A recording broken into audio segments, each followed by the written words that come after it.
नमस्कार साथियों। तो कंप्यूटर अनुदेशक भर्ती 2026 के लिए प्रिपेयर कर रहे आप सभी छात्रों के लिए जो है एक बड़ा ही कंफ्यूजिंग चीज़ रहती है, जिसके बारे में ज़्यादातर बच्चे अक्सर क्वेश्चन पूछ रहे हैं। और अभी भी मेरे पास ऐसे क्वेश्चन आ रहे हैं कि सर इसमें PGDCA एलिजिबल है क्या, इसमें O लेवल एलिजिबल है क्या, मैंने A लेवल किया है, ये डिप्लोमा एलिजिबल है क्या।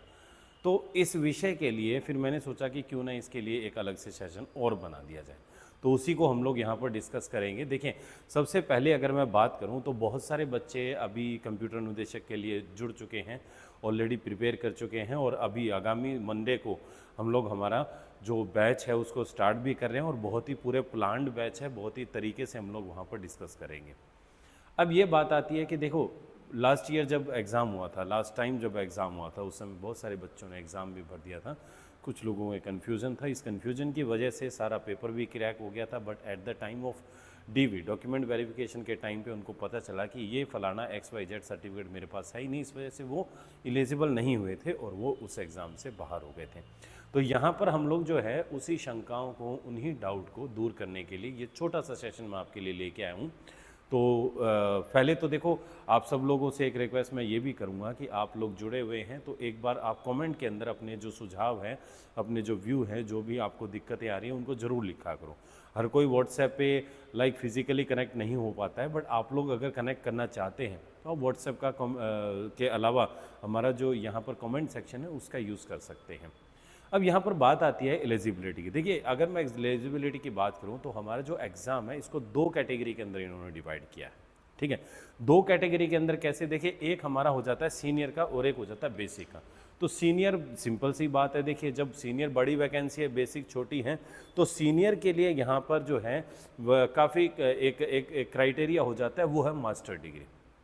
और बेसिक के लिए आपका डिप्लोमा डिग्री दोनों चलेगी। डिप्लोमा है तो भी वो चलेगा।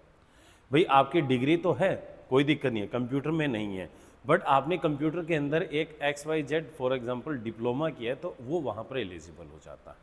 अब क्या है यहाँ पर, देखिए, सबसे पहले अगर मैं बात करूँ इसकी BCI की, जो बेसिक कंप्यूटर इंस्ट्रक्टर है, ज़्यादातर बच्चों को इसी में कन्फ्यूजन है, और मोस्टली जो बच्चे हैं BCI के लिए एलिजिबल हैं, क्योंकि मास्टर डिग्री कम के पास है, उन्होंने किया है, नहीं किया, और तो हालांकि मास्टर की वैकेंसीज भी कम है, बेसिक की वैकेंसी ज़्यादा, तो ज़्यादा बच्चों का फोकस जो है वो भी हमारा बेसिक रहता है। सिलेबस इजी होने का भी एक रीज़न है। दूसरा, इसके अंदर मास्टर नहीं चाहिए, सिंपल डिग्री चाहिए, प्लस कंप्यूटर के अंदर चाहिए, तो इसलिए भी बच्चे एलिजिबल इसके अंदर हो जाते हैं। तो ज़्यादातर लोगों का फोकस इसी रहता है, और ज़्यादा कंपटीशन भी इसी एग्ज़ाम के लिए रहता है। यहाँ पर BCI की अगर मैं बात करूँ तो देखो, यहाँ पर सबसे पहली चीज़ तो ये आती है कि आपके पास जो है वो ग्रेजुएशन होनी चाहिए। 12th पास के साथ डिप्लोमा किया है, एलिजिबल नहीं हो बेटा, ध्यान रखना। आपने 12th, ग्रेजुएशन आपके लिए ज़रूरी है। ठीक है, ग्रेजुएशन किसी भी विषय में कैसे भी हो, ग्रेजुएशन चलेगी। प्लस साथ में अगर ग्रेजुएशन, जैसे मान लीजिए आपने BCA नहीं किया है, BCom किया है फॉर एग्जांपल, पर आपने एक PGDCA का अगर आपने 1 साल का डिप्लोमा किया हुआ है, तो आपको कोई दिक्कत नहीं है, आप इसके लिए एलिजिबल हो, मिनिमम 1 ईयर का। किसके साथ? डिग्री के साथ में। ठीक है, डिग्री के साथ आपको अगर मान लीजिए कोई भी विषय है, फॉर एग्जांपल आपका इनके अलावा, ये जो नीचे लिखे है इनके अलावा अगर आपके पास कोई भी डिग्री है, और उसके साथ में आपको PGDCA का सर्टिफिकेट जरूरी है, 1 साल का जो कोर्स होता है उसका वो सर्टिफिकेट लगेगा, अदरवाइज आप नहीं भर सकते हैं। हाँ, अगर आपने ग्रेजुएशन कर ली है, जैसे फॉर एग्जांपल आपने BCA कर लिया, तो ये तो होता ही कंप्यूटर के लिए है। BSc किया है किसके अंदर? CSIT के अंदर, तो आप एलिजिबल हो जाते हैं। BE आपने किया है, BTech किया है, अब इनकी कोई भी ब्रांच चलेगी, कोई टेंशन नहीं, चाहे आप इलेक्ट्रिकल से हो, इलेक्ट्रॉनिक्स से हो, सिविल से हो, मैकेनिकल से हो, कोई टेंशन नहीं, एलिजिबल हो। ठीक है, तो इनमें ऐसा कोई विशेष नहीं है, क्योंकि ये प्रोफेशनल कोर्स आ जाते हैं मेरे। तो प्रोफेशनल कोर्स की जब बात होती है, तो प्रोफेशनल कोर्स का मतलब है कि आप डायरेक्ट इसके अंदर एलिजिबल हो जाते हैं। किसके अंदर? बेसिक के अंदर। ठीक है, ऐसा नहीं है कि BTech BE के अंदर अगर CSIT लिया है तो ही आप इसमें जाएंगे, नहीं, कोई भी कोर्स, कोई दिक्कत नहीं है। फिर आता है, देखो, यहाँ पर आता है DOEC और NIE LIT, यानी कि अगर इन दोनों से अगर आपको A लेवल का या इससे उच्च स्तर का सर्टिफिकेट अगर आपके पास है, तो आप एलिजिबल होंगे।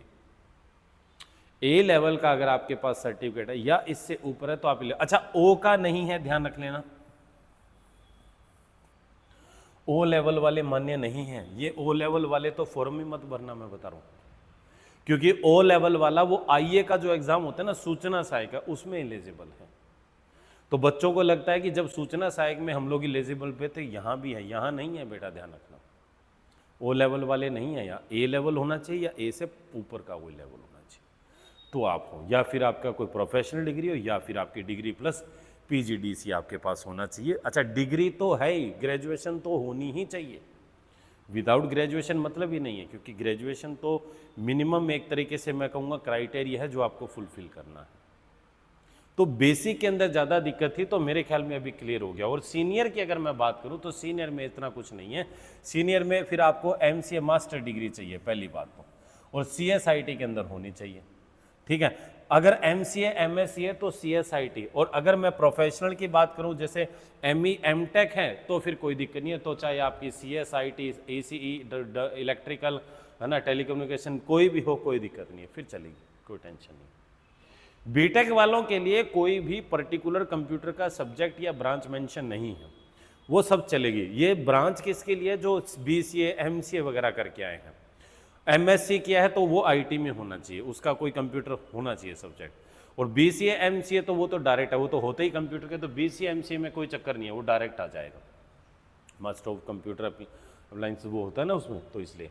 और यहाँ पर अगर अपन बात करें डिप्लोमा की, डिप्लोमा कौन सा चाहिए, तो देखो दो डिप्लोमा, पीजीडीसीए हो गया हमारा यहाँ पर, ओ लेवल हो गया, ए लेवल हो गया, और बीसीए बीएससी आईटी के अंदर। तो ये तो 100% मान्य है, बस ये ओ लेवल वाले मान्य नहीं है। ये जो है अपने आप को थोड़ा सा निराश होने की आवश्यकता नहीं है, क्योंकि आगे जब आईए की वैकेंसी आएगी तो वहाँ पर आप लोग एलिजिबल हो जाएंगे इसके अंदर। और इस साल वैसे भी देखो 1 लाख के अप्रोक्स वैकेंसी हमारे 12 जनवरी को मैंने एक पहले सेशन भी बनाया था, युवा दिवस के उपलक्ष्य में राजस्थान गवर्नमेंट ने ये अनाउंस किया था कि इस वर्ष लगभग 1 लाख के समथिंग जो वैकेंसी के ऊपर एग्ज़ाम होने वाले हैं अलग अलग, जिनमें से एलडीसी के 10,000 के लमसम वो आपकी वैकेंसी है। तो इसीलिए आपको थोड़ा ध्यान रखना है कि ये जो वैकेंसीज है इस बार भरपूर है, और भरपूर इसका फ़ायदा भी हम लोग यहाँ पर उठाएंगे, ठीक है। अभी हम लोग कंप्यूटर अनुदेशक को ही फोकस करेंगे, क्योंकि मेनली हमारा एग्जाम के ऊपर ध्यान वही है, क्योंकि ज़्यादातर कंप्यूटर के बच्चे हैं 2-3 साल के बाद में, 4 साल के बाद, 22 के बाद में 26 में आ रही है, तो ये 4 साल के बाद में आ रही है, इसलिए अपने आप में थोड़ा सा इंपॉर्टेंट हो जाता है, ठीक है। तो चलिए इसको भी हम लोग यहाँ पर करेंगे। तो मंडे से, अच्छा एक विशेष सूचना आपके लिए, मंडे से हमारा विशेष बैच लॉन्च हो रहा है, और इसके उपलक्ष्य में मंडे को एक बढ़िया सेमिनार भी करने वाले हैं, एक ऑनलाइन एक सेशन भी करने वाले हैं, जिसके अंदर हम लोग उस कोर्स के बारे में पूरा डिटेल के साथ क्या है, कैसे है, कितना है, सब लोग हम लोग वहाँ पे डिस्कस करेंगे। तो उसके लिए साथ भी जुड़े रहिए, और कमेंट सेशन में ज़रूर बताइएगा आपके जो भी सुझाव है, जो भी आपके एक्सपेक्टेशंस है, क्या आपको चाहिए क्या नहीं चाहिए उसके बारे में, ठीक है। So thank you so much, मिलते हैं अगले सेशन में।